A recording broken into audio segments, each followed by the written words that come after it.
the big box.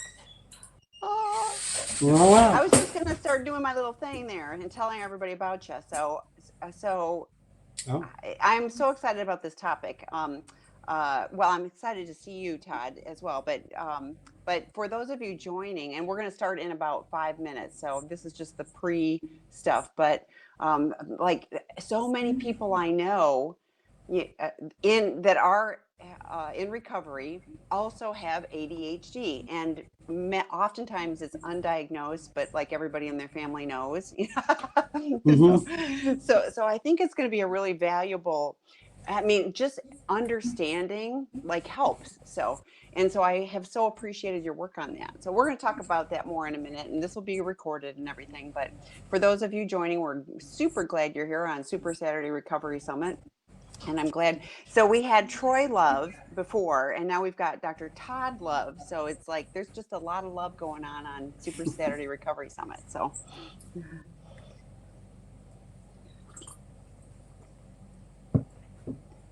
So how this will work though is, and for those of you joining, they've fortunately they've changed it. You can't even request to share, but you can IM me questions, and then I will read them.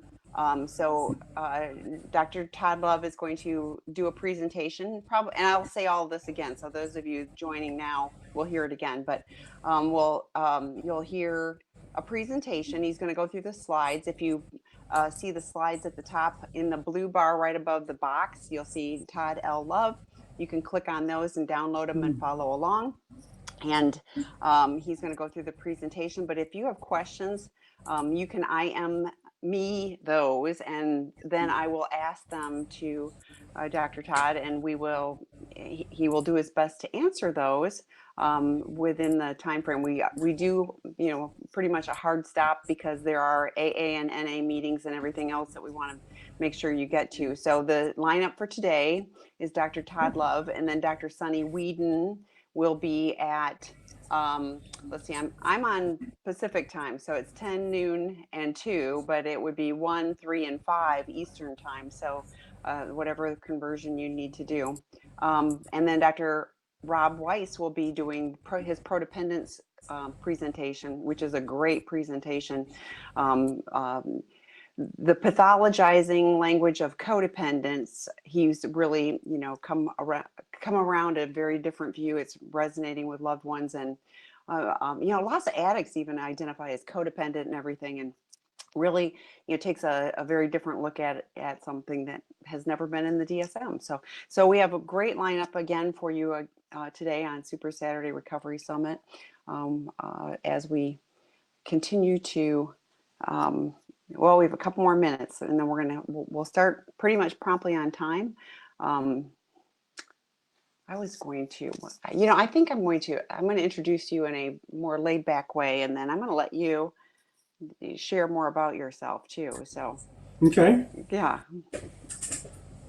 it's going to be more how I know you and like how our interactions have gone. I mean, I've known you for years, long before, Mm-hmm. we connected even on a more basis, but have always respected your work. So, I'm glad to be so here. yeah. So for those of you joining, we're going to start in about 2 more minutes. I've got a co-presenter that may come and go. I assume Oh, that's okay. fun. Yeah, I locked mine out because, mine tends to walk right across the screen, and then all of a sudden there's fur over my, I'm like, Right. I should yeah, probably do that. yeah. During COVID, we got her a kitty cottage. I was like, oh my gosh, this is what we're doing she loves it. But yes, I was like, okay, we're going a little crazy with our pets. So, but what the heck? What else are you going to do? So it's hours of Right. amusement for her and hours of amusement apparently for us. So for those of you joining, glad you're joining Super Saturday Recovery Summit. We have a great lineup again today. The first will be Dr. Todd Love, who will talk about ADHD and addiction, a hugely important topic. So many people that I know of, including myself, have been diagnosed with ADHD on some level. So it's been really interesting to me to see and I always get it wrong. It's like, if you are an addict, you are more likely to have ADHD. I can't remember how it goes, but it's kind of like smokers. If you smoke, you are more likely to get cancer. I can never get it right, so I'm not going to even try. But I just know there's a higher prevalence of ADHD with it seems to correlate with addiction, and so understanding this is going to be very valuable. So, okay, it's time, everybody. I am welcome to Super Saturday Recovery Summit. This is our sixth one. I can't believe it. We've just keep moving through the months, and here we are in September. We've got a great lineup again today. We're pleased that In the Rooms platform and the team In the Rooms collaborates with Seeking Integrity. Dr. Rob Weiss, who's presenting later today, had this idea of, like, he knows all these people. I just love your cat. We know all these people that normally present to other professionals, and how amazing would it be if they bring all their knowledge to In the Rooms and share it with the recovery community. So we've really enjoyed these opportunities. So Dr. Todd Love, I was thinking about this. I've known him for years. I first met him. There's an organization called SASH, the Society for the Advancement of Sexual Health, and he was an integral part of that. And we were kind of in and out. And then he came to the training that I was affiliated with at the time, and so I got to know him better. But he's always I've always been struck by his wanting to understand and do the research and everything. So when I learned of his topic on ADHD and addiction, I just thought that was a really valuable topic to understand, because often in recovery, we don't know the nuances. We just know we're addicts, but we don't understand some of the other things that are happening with us. And so having accurate information and being able to look at it in a broader context can be very useful. So I've really appreciated my interaction, affiliation, and friendship with Dr. Todd Love, and I'm pleased that he's bringing his information here to you. So for those of you joining, if you at the top of your screen in the blue bar, you'll see Todd L. Love. You can click on that. That will be the slides, and then you can follow along. If you have questions, he's going to present for probably about 40 minutes. And then if you have questions, you can IM them to me in the chat, and I will ask them for Dr. Love. We don't permit people to request to share. So if you try to go to the request to share, I'm going to, like I'm doing right now, I'm going to X you out. It's not personal, but this is being recorded and we want this to be anonymous. So your questions to me via IM, and please do not request to share. And I'm going to mute now and let you take it from here, Dr. Todd. All right. Thank you, Tammy. And thank you, or everybody, for having me. So I'm going to switch to my thingy. All right, so I'll jump right in. Todd Love, talking about ADHD and addiction. Before we begin, I want to share a few things about myself. Let me make sure that everything is going all right. Is it going all right, Tammy? Is it coming through? Okay, quick tech check. Share a few things about myself. Professionally, I'm in my third career. Usually have a long intro, but I'll just shorten it to first career, 15 years at corporate IT. That's where my background in internet-related things comes from. Second career, I was a DUI defense attorney, and after not too long into that one, I came to realize helping people avoid their consequences in court didn't suit me as much as if I could sit down with them and help make some life changes in response to their situation. I'm in recovery, so that was more aligned with my values. So at some point, someone made the statement, you should be the therapist and not the lawyer. So that felt right, so off to night school I went again, third career, counseling. My dissertation was on internet addiction, and I've got a little bit of that in here. Today I'm licensed still as an attorney, but mostly as a professional counselor and credentialed as a board certified coach. We're in men's only counseling and ADHD coaching practice. Physically I'm in Athens, but I work online, people everywhere. On a personal note, I'm open to the fact that I'm very ADHD. I was diagnosed at age 4. I've been on meds since 6, and this has been an integral part of my life. So anybody old enough to remember that old Hair Club for Men commercial back in the 80s where the guy says, I'm not only the president, but I'm also a client. So I've been on both sides. So Okay, some disclaimer items. I'm not a medical doctor and I'm not giving medical advice. And that'll make more sense later. Second, even though I'm a clinician, I do have a bit of an academic bias when I do presentations. So occasionally I may go into more detail and some slides that people care about, but that'll be quick. Third, I'll acknowledge that the presentation does have a heavy pro-med approach at times, pro-stimulants. However, I fully acknowledge that meds aren't for everybody, totally fine. The reason I talk about meds so much is because they're inextricably intertwined with the topic of ADHD and addiction and what people are wondering about. And then some of the parts of the presentation do have a flavor bias towards my own experience. So, mentioned earlier that I've got ADHD. This is the sound of me owning it. Learning to do this part has changed my life. Let's say my natural style is talk fast, move around, jump around, interrupt myself. So I'll try to slow down and breathe as I remember. More importantly, I've learned my own brain type, and I've come to accept that I have a bit of a freeze response when I'm at a podium in front of a camera, which prohibits a dynamic style. So my own solution is I use detailed slide notes to keep on track. So I use them somewhat as a teleprompter, since I've got a lot of good information I want to be able to share with everyone in a relatively short time. So, confession, if it looks like I'm reading, I probably am. So let's move forward. Let's start with some myths about ADHD. First myth, ADHD is a problem only for hyperactive boys who can't sit still or pay attention. Another myth, most people outgrow ADHD by adulthood. Another myth, ADHD is an excuse for laziness and medications are a crutch. And the fourth one, everybody has ADHD these days. None of these are correct. So, on the first myth, that ADHD is only a problem for hyperactive boys who can't sit still or pay attention. False. ADHD is not a gender-based problem. In kids, it is diagnosed 3-to-1 males to females. In adults, it raises up to 1.5 males to females. Women are underdiagnosed or misdiagnosed. They get overlooked on, a lot of times they're not as hyperactive as the boys, so they dismissed, called spacey or ditzy or blabbermouths or whatever stuff, and they just go on the radar. The second part of this is that ADHD is much more than being hyper, not paying attention. So what is it really? Experts agree that the name ADHD, attention deficit hyperactivity disorder, itself is horrible. It's not always about paying attention, and hyperactivity doesn't have to be involved at all.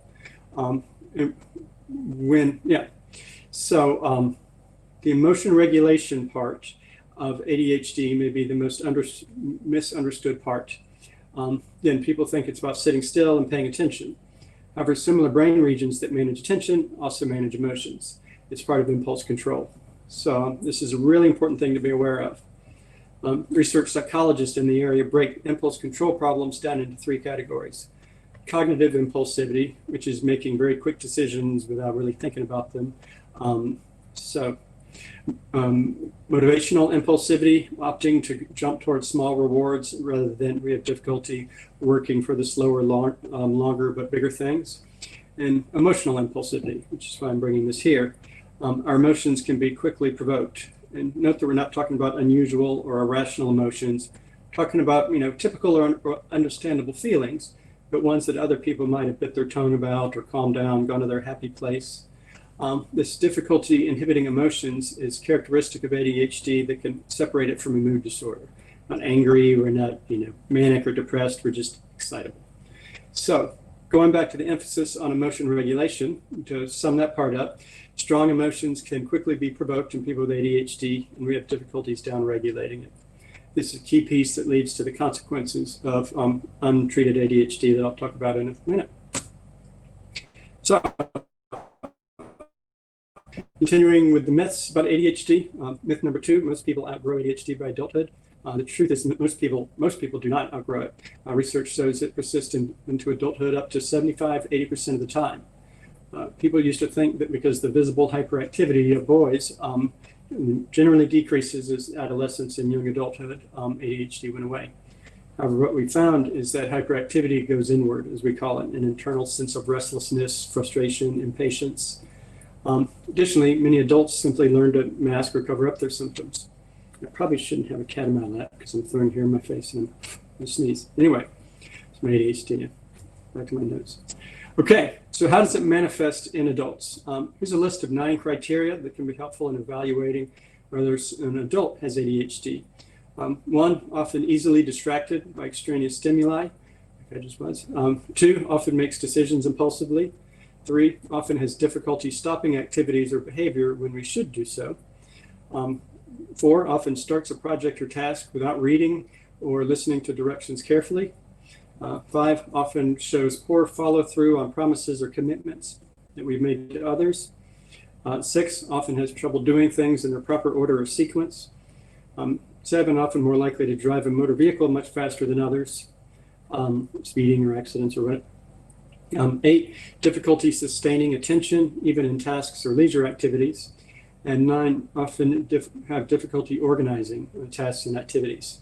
So these are much more useful criteria than what you see in the DSM, which is largely focused on kids, and it doesn't understand the full scope of ADHD. So how does it affect adults?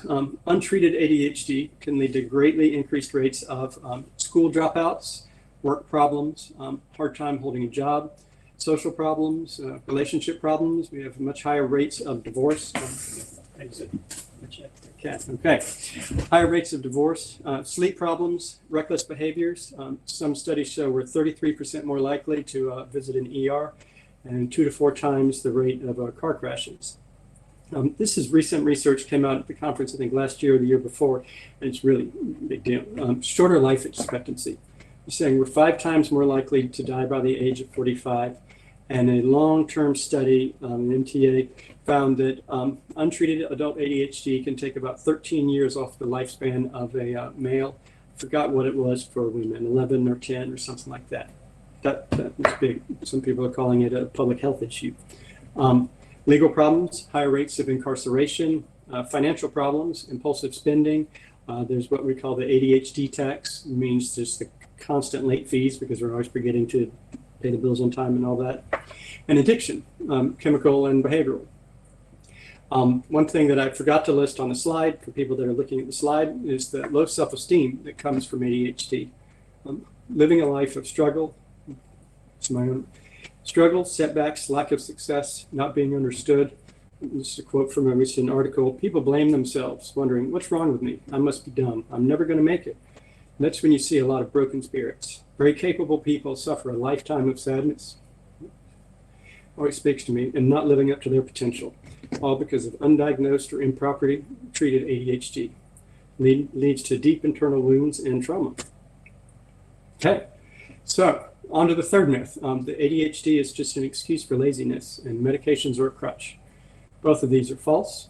ADHD is not an excuse for laziness, and people with ADHD generally want to succeed as much as everyone else. This results in the opposite of laziness, as people with ADHD often have to work twice as hard just to get the same results. Regarding the medications part, they should in no way be considered a crutch. ADHD is a biologically based brain disorder. Scans of people with ADHD indicate notable structural and chemical differences. So taking medication helps adjust some of those differences. It levels the playing field, as some might call it. So here's a comparison. Are taking glasses a crutch for people with eyesight problems? Should they just try harder to see properly? Nobody would say that. However, both vision problems and ADHD are physiological problems with the body. So why is it perfectly acceptable to take advantage of the science behind glasses to improve your vision, but it's a crutch to take advantage of modern medications to improve your ADHD symptoms? Okay, for the fourth myth, that everybody has ADHD these days. Truth is that ADHD can be considered a spectrum-based disorder in that many people show signs and symptoms of ADHD. We all have trouble paying attention some of the time or sitting still in a boring whatever. But that doesn't mean people actually have ADHD.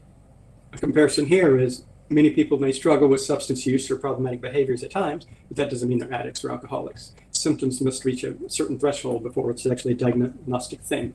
So despite the common things people say, you can't just have a touch of ADHD or be a little ADHD. It's a formal diagnosis.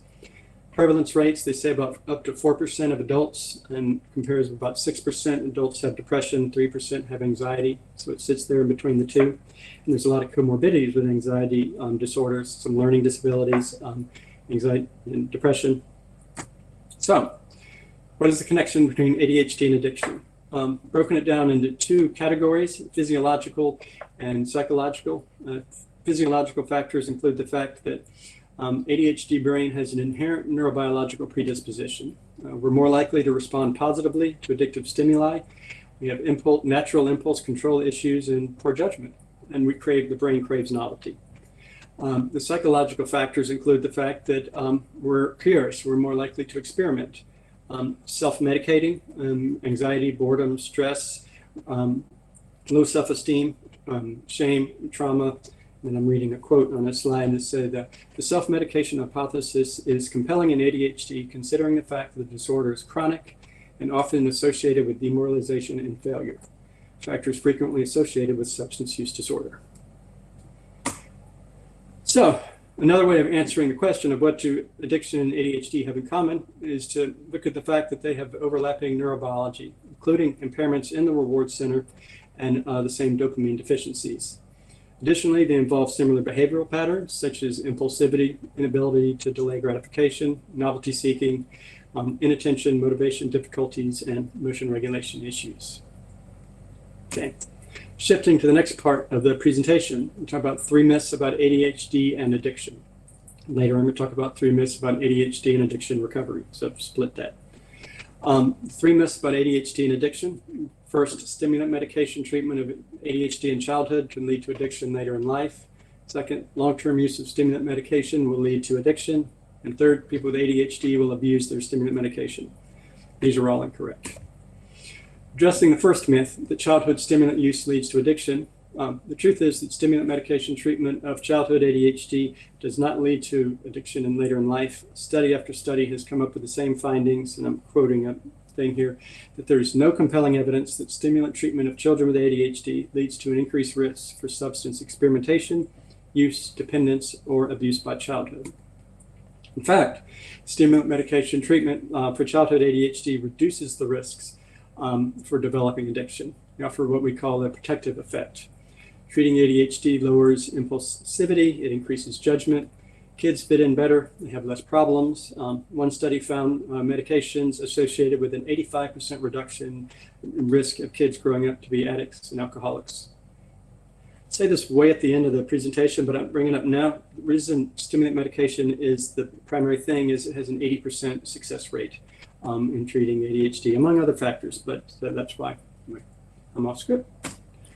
So here's something that really challenges the myth. Multiple data sets have converged to show that the younger the age of initiation of treatment, specifically via medications, the lower the risk of developing addiction problems later in life. Not sure why, but studies keep showing that starting prior to the age of 9 reduces the risk for substance use and cigarette use by another 50 to 60%. So childhood ADHD treatment equals addiction prevention. And the greater risk is not properly treating childhood ADHD. On to the second myth, that long-term use of stimulant medication leads to addiction. Suppose this concern comes from kind of the simplistic perspective, because stimulants are drugs of abuse for some, therefore they must be for everyone. However, it doesn't take brain differences into account. The ADHD brain is not the same as the neurotypical brain, and we respond differently to certain medications. Neurotypical is the term used for kind of the standard average wiring of the human brain. And science has shown there's a few known variants, such as the autism spectrum brains, the major mood disorders, and ADHD. These are known as non-neurotypical brains. So many people are curious about this. Stimulant medications offer what they call a paradoxical effect for people with ADHD. If you assume a baseline of operations in the neurotypical brain, taking stimulant medications raises the dopamine levels up above the norm, resulting in the high euphoria and all that makes it a drug of abuse. The ADHD brain, however, runs below that baseline in certain regions. So taking a stimulant medication stimulates the brain up to kind of the average baseline, thus offering the paradoxical effect of the stimulant medication actually calming us because it's putting us in that proper area. So yeah, that's cool. Research has found the longer the person stays on their medication, the lower the chances were of developing an addiction. 30%, 31% lower in this slide that's up on, not on the screen. The third myth, people with ADHD will abuse their stimulation or their stimulant medication. This is also generally wrong. Nothing's universal. Remember that the neurotypical brain is not wired the same as the ADHD brain, and our brains don't respond to stimulant meds like do neurotypical brains. In fact, when we take too much, we generally don't enjoy it or get high. We don't get that euphoria. Instead, we go into what many call the Starbucks syndrome, just kind of jittery, or zombie mode. We just internally overwhelm and shut down. So, in fact, the larger problem in the realm of ADHD treatment is getting people to take their medications at all. There's low compliance rates. Some fall for the crutch myth, and they feel weak if they take it, or they take them begrudgingly or even resentfully. Plenty of people just forget to take them. So it's hard to say someone's addicted to their med when you can't even remember to take it in the morning. So I will say that non-time release meds can be problematic for anyone. Spike and crash issues and all this. So the medical standard of care is to always use the extended release meds whenever possible. And I'll talk about that later. But again, I'm not giving medical whatever. Okay, 3 myths about addiction treatment for people with ADHD. Now, the first one is somewhat unstated. It's just how things are. Many programs just don't screen for ADHD. Second and third myths are, the second one, people with ADHD must discontinue their stimulant medication while in treatment for addiction in order to get sober. And the third one, people with ADHD and a history of substance abuse will be unable to safely use their medication to manage their ADHD after they become sober. So I want to quickly clarify and reiterate something or clarify before I move on. While medicated and untreated ADHD does carry a substantially elevated risk of drug abuse, it doesn't mean that medicated ADHDers aren't vulnerable to addiction as well. All that brain chemistry stuff we've been talking about. So when I get to the second and third myths here, I'm actually talking about the population of properly treated, properly medicated people with ADHD who still find themselves lost in addiction. A story I know about. The rates of ADHD among those seeking treatment for addiction have been estimated up to 50+%. Yet for some reason, commercial treatment programs frequently don't screen for it, despite the fact that medical studies and position papers specifically recommend it. They always screen for mood or anxiety disorders, sometimes even thought disorders, and then they give appropriate medications to those tested positive. However, in my experience, they quite infrequently screen for ADHD, even though it's not that hard to do. So oversight is absurd. If you do things like remain ignorant about something that could be a core contributor to someone's problem, how are you, the treatment center, is going to resolve the problem of high relapse rates per patient graduation? Yes, I've said something negative about treatment centers, and I've got another thing in a minute. But in regard, overall, I'm very pro-treatment. So, script. In regards to the second myth, as I'm wording it, people with ADHD must discontinue their stimulant medication while in treatment for addiction in order to get sober. Baloney. I'm breaking my response to this into 2 parts. The first being addressing the underlying assumption that ADHD apparently doesn't need to be treated appropriately during addiction recovery. The reality is the important fact that ADHD and addiction should be treated concurrently, not separately. This is reinforced in multiple medical position papers, including the International Consensus Statement on the Screening, Diagnosis, and Treatment of Substance Use Disorder Patients with Comorbid ADHD and Attention. I just lost my thing. So, going back.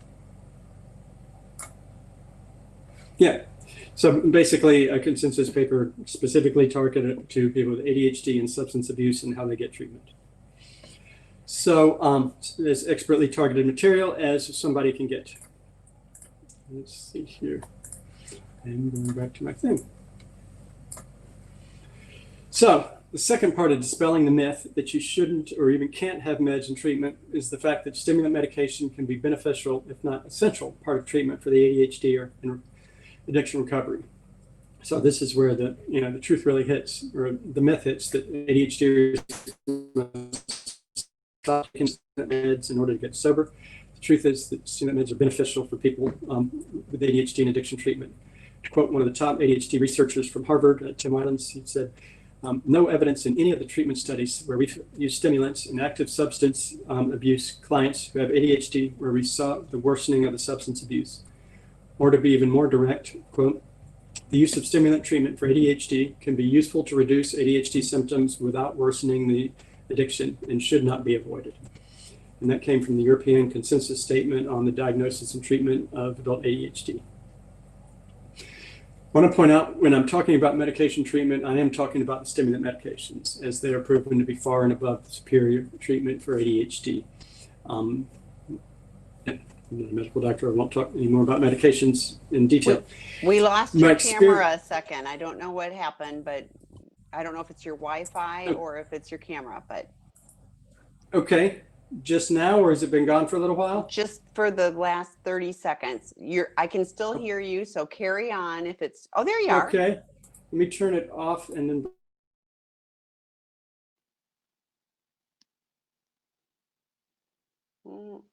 Now I lost you.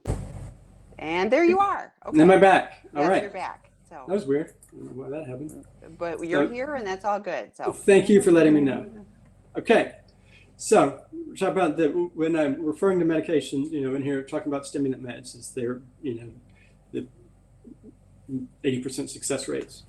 In my experience, a lot of rehabs will attempt to address the medication treatment gap by offering Strattera, which is a non-stimulant medication for ADHD. I'm not trying to say anything bad about Strattera or any other meds. I'm totally neutral on all that. I'm not a pharma person paid by anybody.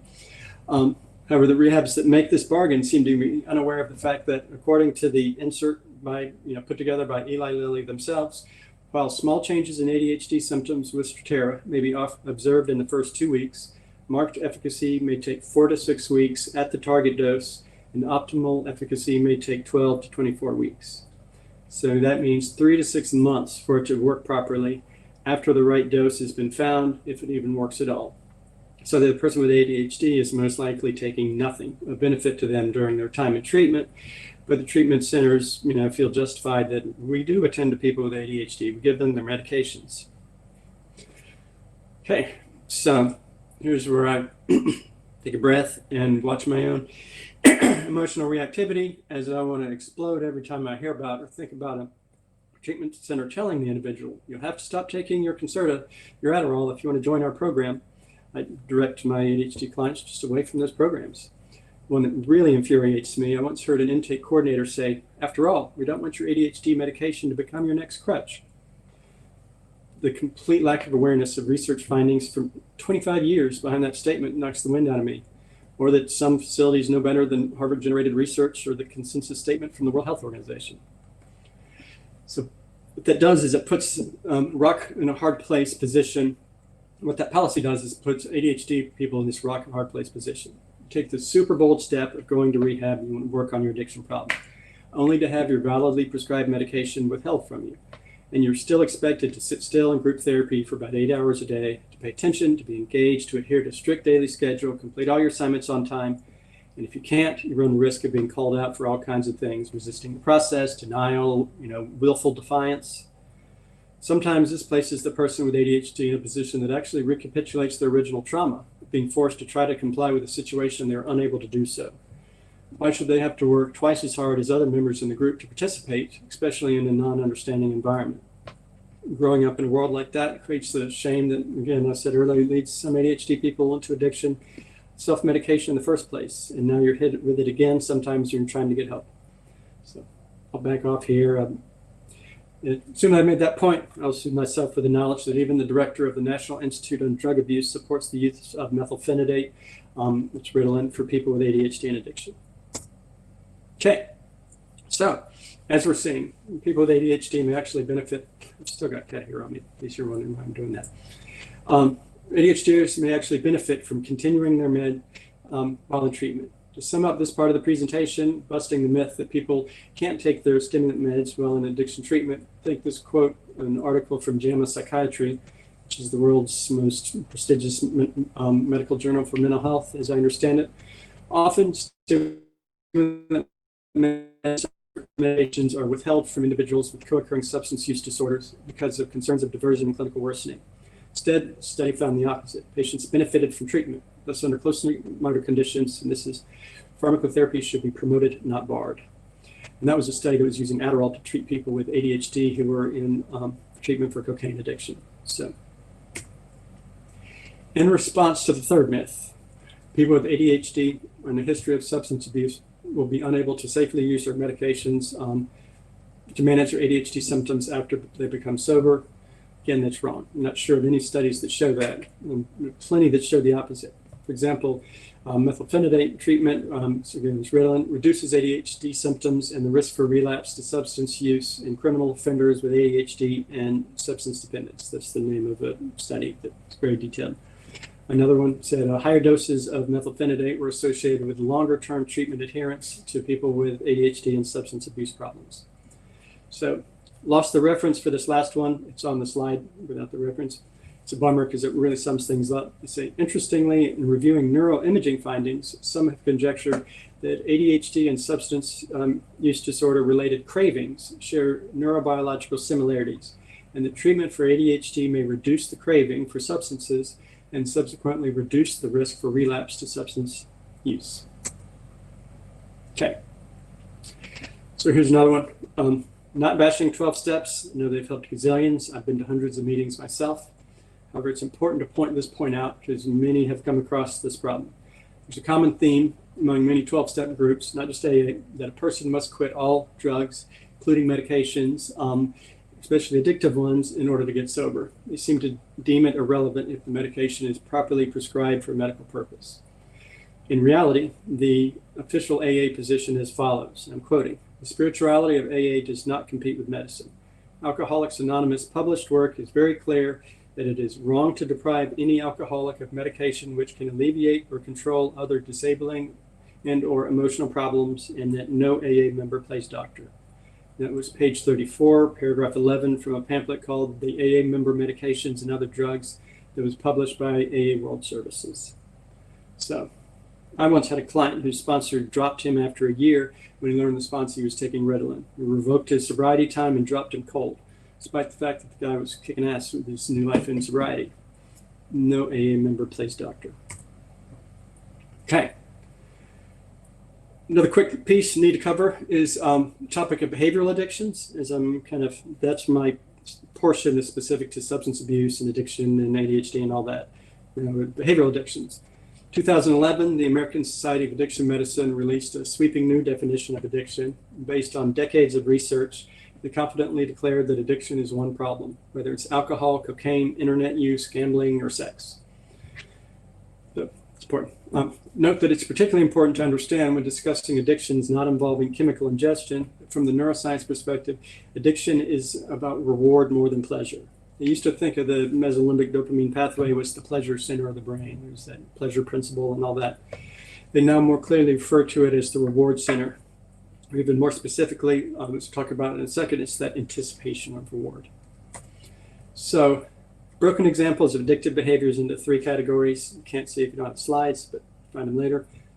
Lifestyle related, gambling, shopping, sex. Technology related, alongside the internet-related addictions, problems such as smartphone addiction, social networking, Instagram addiction, Facebook addiction.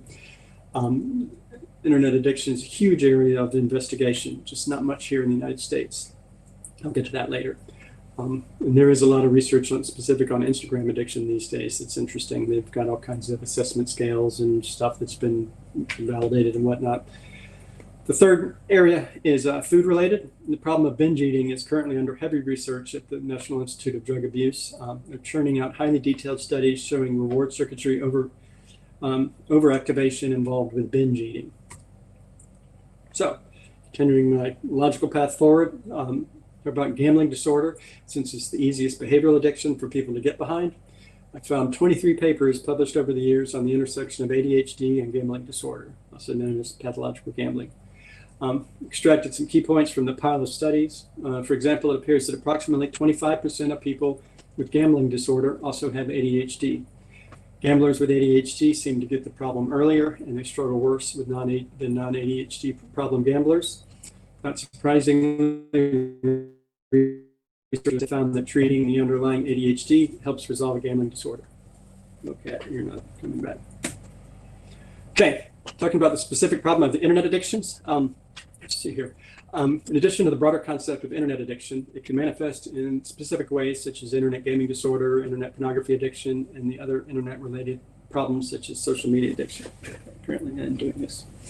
It's important to note that while I'm largely using the term addiction in addiction language, it doesn't mean everything is an addiction. In fact, researchers are still trying to differentiate between addictive use and problematic use.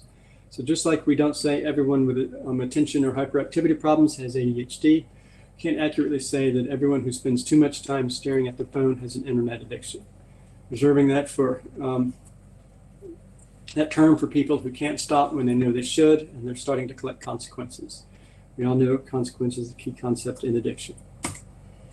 So, for the first time in human history, we have an endless stream of novelty available on the internet. With each click, swipe, like, scroll, we receive a little squirt of dopamine.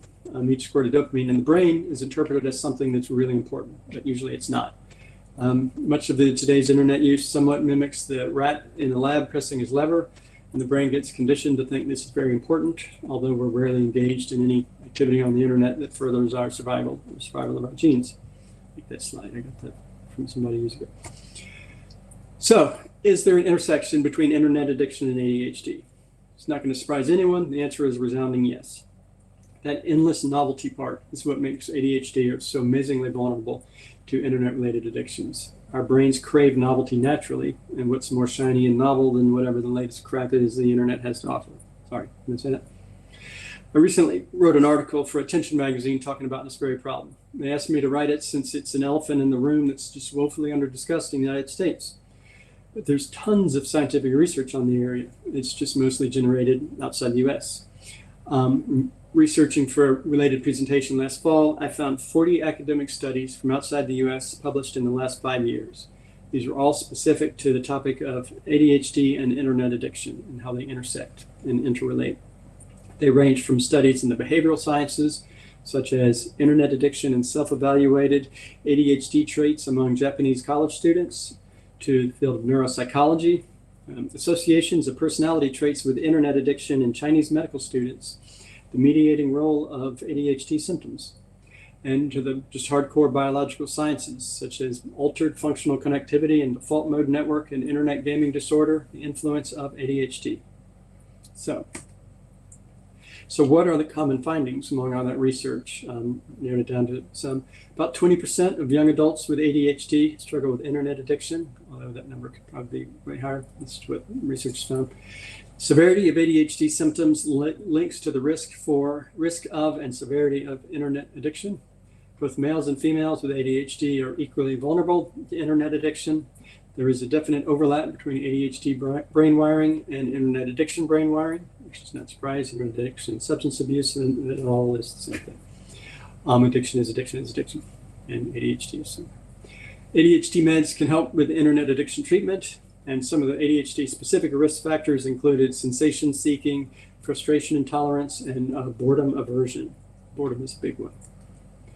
So here's 3 myths about ADHD and internet-related addictions. You see here, first myth, too much internet use causes ADHD. Impossible. ADHD is pre-wired in the brain. It comes at birth. So A can lead to B. ADHD can lead to an internet addiction. However, B cannot lead to A. Second myth, if you pay deep attention to video games, you don't have ADHD. Or he stares at a screen all day, so he can't possibly have ADHD.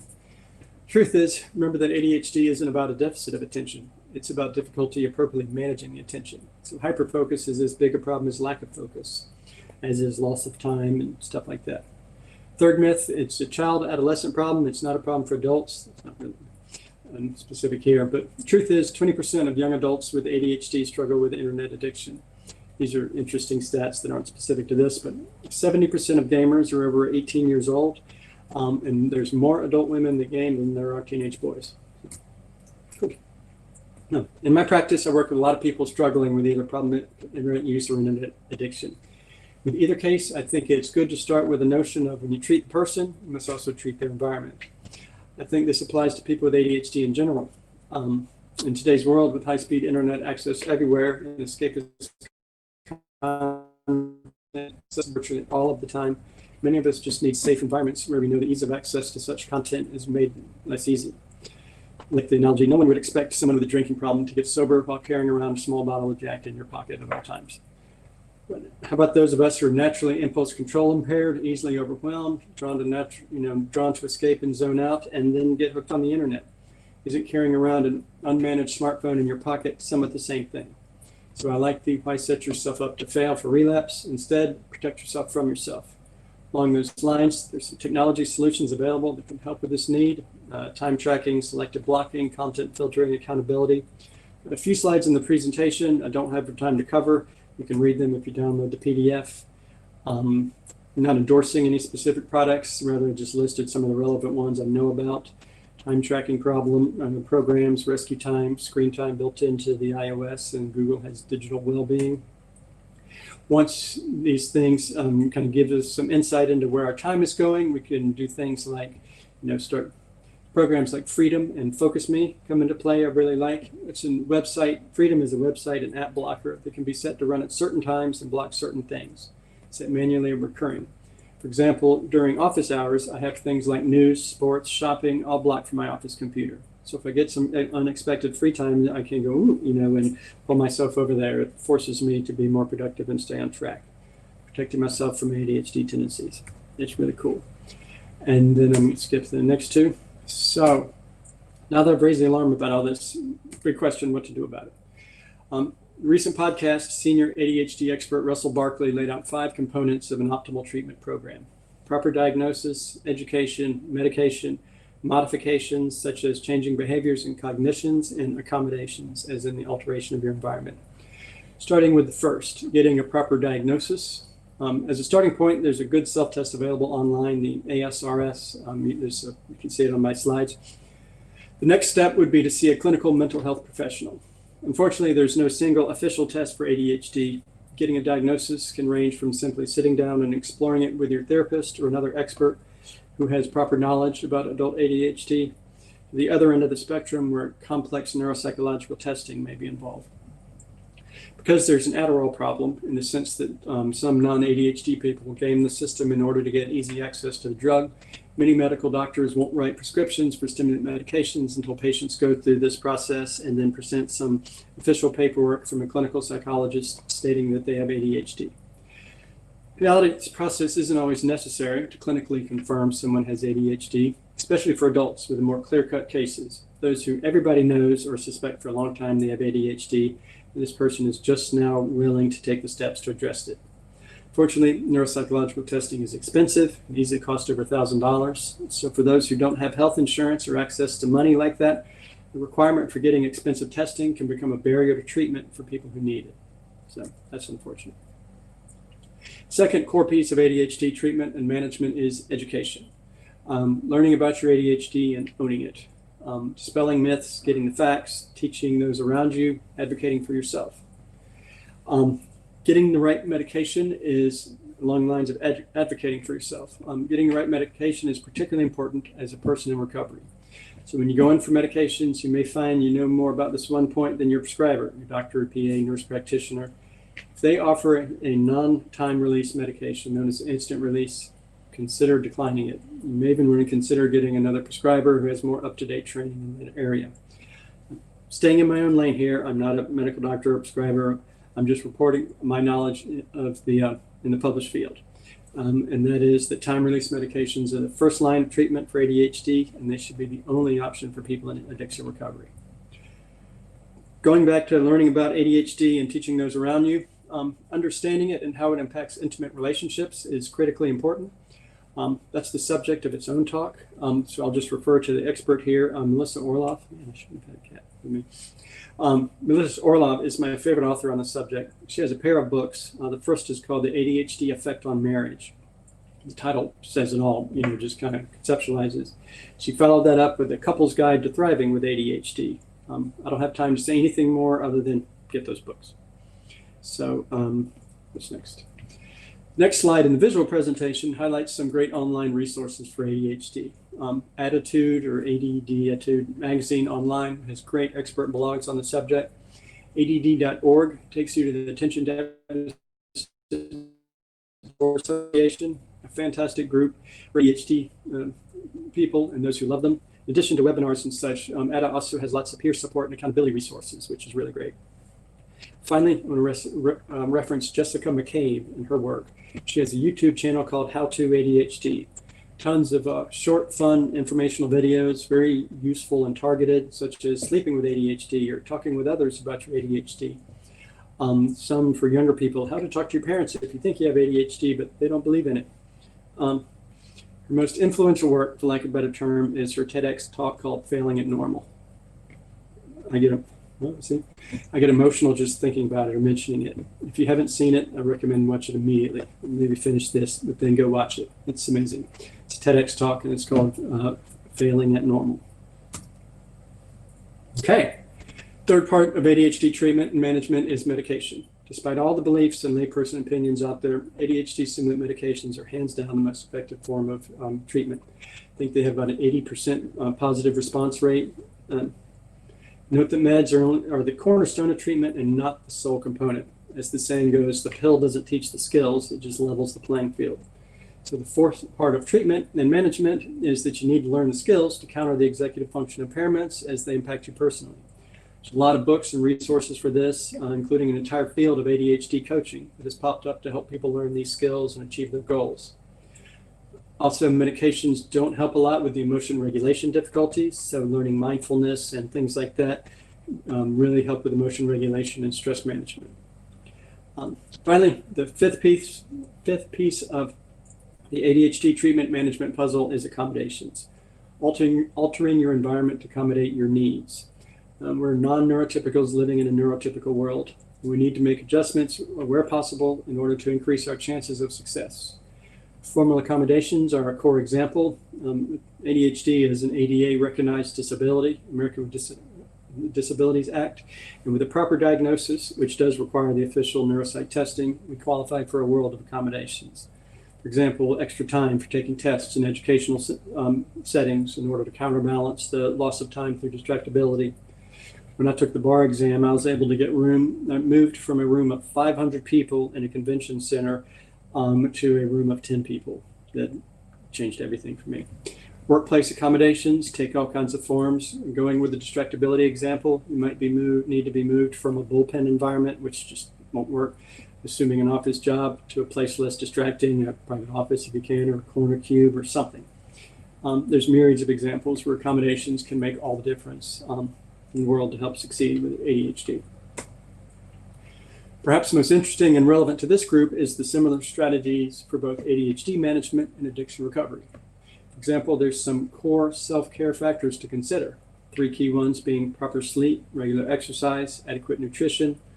Stress management is another key area. People with ADHD can be particularly stress reactive, as can be people in recovery. Living a lifestyle where we're able to respond to things instead of react makes a huge difference.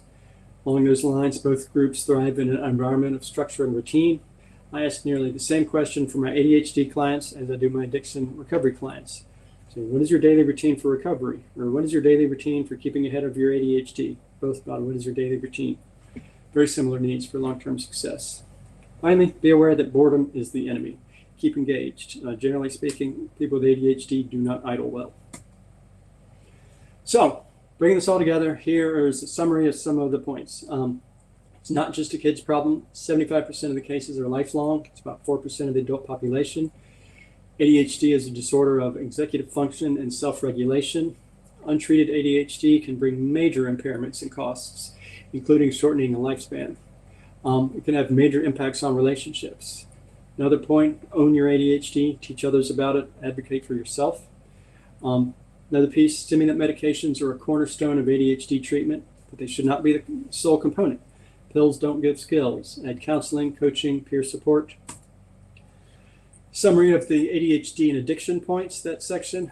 There are many similarities between the brain of someone with ADHD and the brain of someone struggling with addiction. About 50% of people struggling with addiction also have ADHD. Stimulant treatment of ADHD in childhood does not lead to addiction later in life. Medications offer a protective effect against addiction. So childhood ADHD treatment equals addiction prevention. Long-term use of stimulant medication does not lead to addiction. And be wary of getting lost in the internet or pulled into addictive behaviors. Summary of the ADHD and addiction treatment recovery. ADHD treatment programs must screen for ADHD. Medications are a pro-recovery choice. Remaining on medication while in treatment increases your likelihood of success. Stimulant medications support long-term recovery. Properly taking stimulant medications does not violate 12-step principles or policies. And yeah, I said this earlier, there's many similarities between addiction recovery and ADHD management. Self-care, lifestyle factors, stress management, structured daily routine, etc. So that is the end of my slides. Great information. I've kind of paid attention to the overall field. You said so many things that I didn't know, even though I've tried to learn and be knowledgeable. The life expectancy about fell out of my chair. I mean, that's like you said, and that Mm-hmm. feels like a major health issue, and I've never heard anybody talk about that.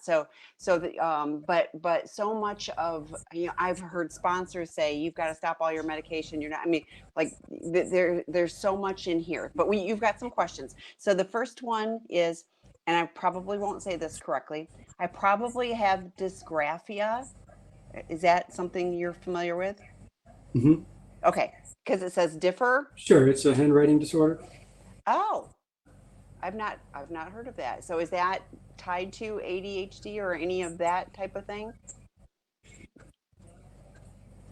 Yeah, there's a large overlap with learning disorders, things like dyscalculia or math disorders. I'm like 2 points away from LD in math myself, Oh. or dysgraphia, a lot of fine motor control problems. So I can't talk into the brain science about why or what it is, but it's not surprising. There is a large percentage of overlap. So, and I wanted to say, we at the Seeking Integrity Treatment Program for men with sex addiction, intimacy disorder, or co-occurring sex addiction, chemical dependency, we do look for, ADHD and, OCD, whatever it is, because Mhm. we agree you cannot be expected to learn how to do addiction recovery if you don't have that foundation so that you can just be present. So it is critically important. So the next question is, I'm 46. I think that my ability to concentrate was better before 2006 when smartphones came in, and Mm. the ability to even focus on a book is affected. Is this ADHD?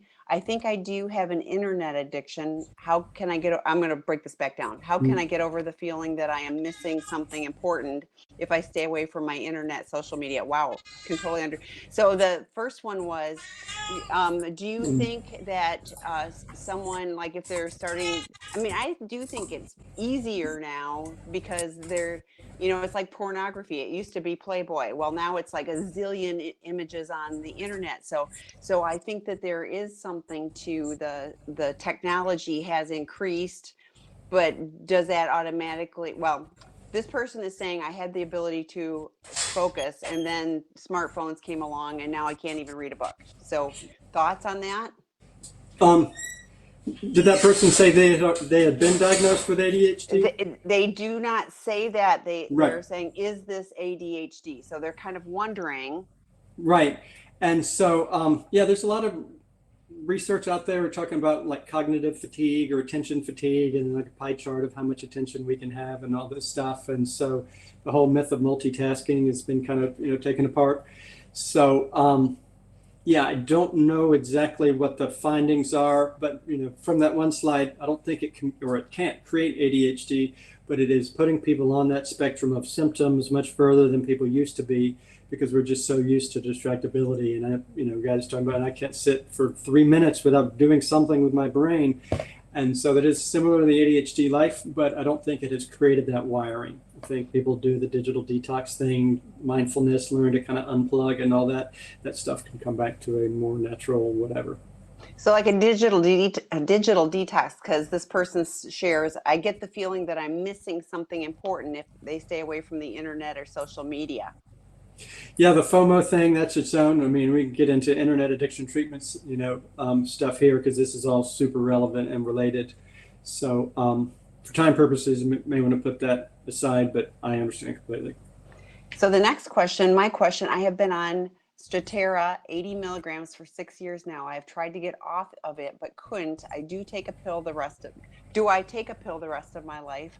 Or have you heard of people slowly getting off? I am 6 years sober and was going to try to get off of it so I can live a more natural, healthy lifestyle. So can you talk to that? Because please talk to that. Mhm. Yeah, that's a big one. So because ADHD is a wiring issue, just we're born with it. There's genetics to it. They just have all that. Something that doesn't go away. So the glasses analogy really fits, or insulin. You find something that helps, you stay with it. So I've been on meds for 46 years, I guess, and occasionally, this whole medicine holiday thing is kind of, they've debunked that as not a helpful thing. The brain doesn't need it. We don't build tolerance and all that. I was on the same dose of something for 15 years. So the coming off it, it can be somewhat similar to, I guess, mood disorder people, where they feel like they're doing well. They've been on it for a while, so now I just want to get off it, and the problems come back because if they have a bipolar brain, it's the 10 years of meds hasn't fixed it. It's just helped contain it and put it into remission or whatnot. So that's a big question. I understand it.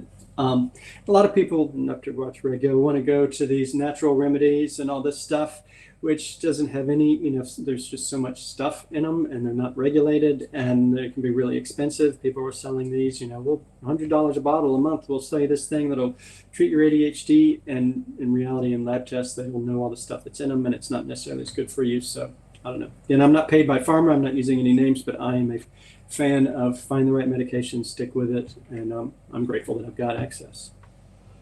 So what I hear is if it's working for you, don't change it. So, There okay. you So the go. It's next much simpler. question is, I have a question. I've been in in treatment centers numerous times and have ADHD since I was very young, and always, um, they always took, and I always took Adderall. Well, that led to other problems. Well, it didn't lead to other problems, but the problems before taking Adderall, like drinking and drugging. But my addiction got worse after certain things in my life. But I went to treatment and they told me I could not be on Adderall. And then they told me it's a substance and abuse during treatment. So just what you're talking to. Exactly. Yeah. So let's see. I'm trying to see what the question is. I asked my doctor about ADHD, about medication, and who currently see now, and told her I'm in sobriety. And she told me that she cannot prescribe that because I'm sober. Okay. So, Yep. and then this person is struggling with, internet and everything else. So I'm betting you're going to say find a different doctor. Yeah.